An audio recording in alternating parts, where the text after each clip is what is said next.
On the 13th of March this year, the Office of the United Nations High Commission for Human Rights issued a report about the genocide that's going on in Gaza, and specifically looking at the way in which sexual violence and attacking women's reproductive capacity is being used by Israel as an act of genocide, like preventing Palestinians from existing in future generations.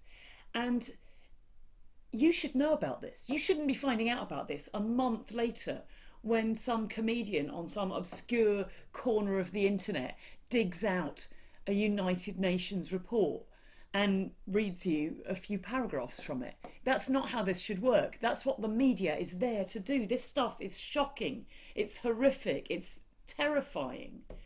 And if they really can't find journalists who are going to dig it out and report on it, then the BBC should hire me this afternoon.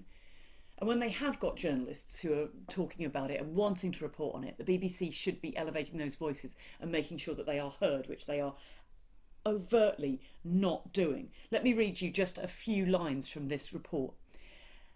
Al Basma IVF Centre, Gaza's largest fertility clinic, was shelled in December 2023. Destroying 4,000 embryos, loads and loads of other stored reproductive material.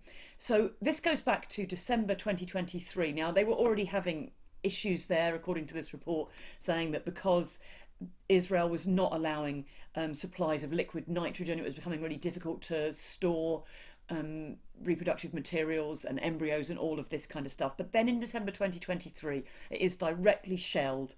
They say most probably a shell fired from an ISF tank. Extensive damage all around the area.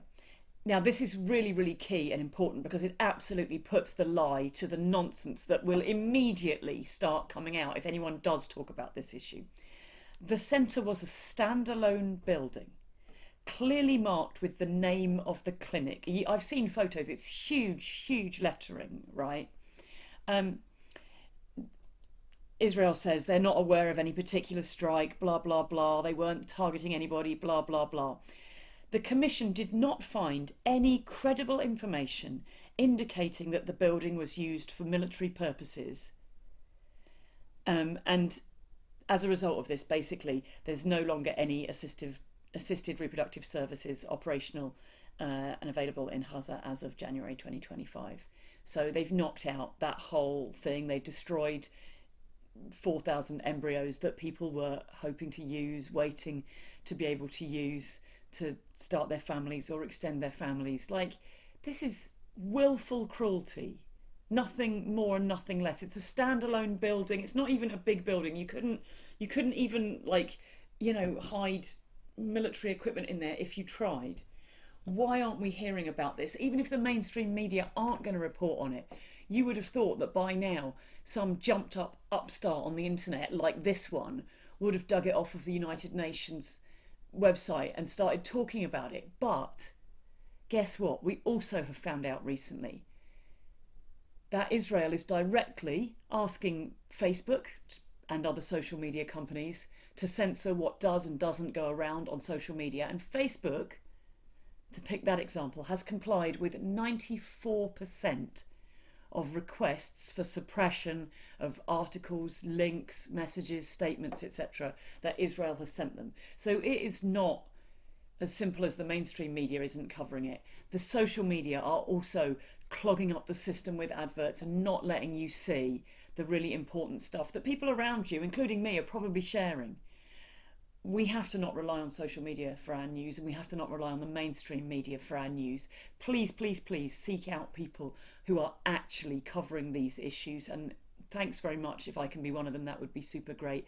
Don't rely on finding me on social media. Go and follow me on Patreon, send me your email address and I'll put you on my mailing list. Come and actively find people, whether it's on Substack, whether it's on other places, other news sites that you trust, and actively follow those people, because this kind of stuff shouldn't take a month to go from the United Nations human rights research into the public awareness. And of course, me talking about it doesn't in any way put it in the public awareness, but perhaps you sharing this would help just a little bit.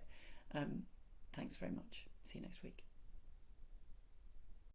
Increasingly, the mainstream media is terrible at informing the public of what is really going on. I'm only able to make these videos because people are generous enough to sponsor me making them, and if you're able to be a part of that, I would hugely appreciate it. It can cost as little as $1 a month, and you'll get loads of fun bonus content and lots of extras from me, and my undying gratitude. I also massively appreciate it if you're able to like, share these videos and let people out there know what's going on.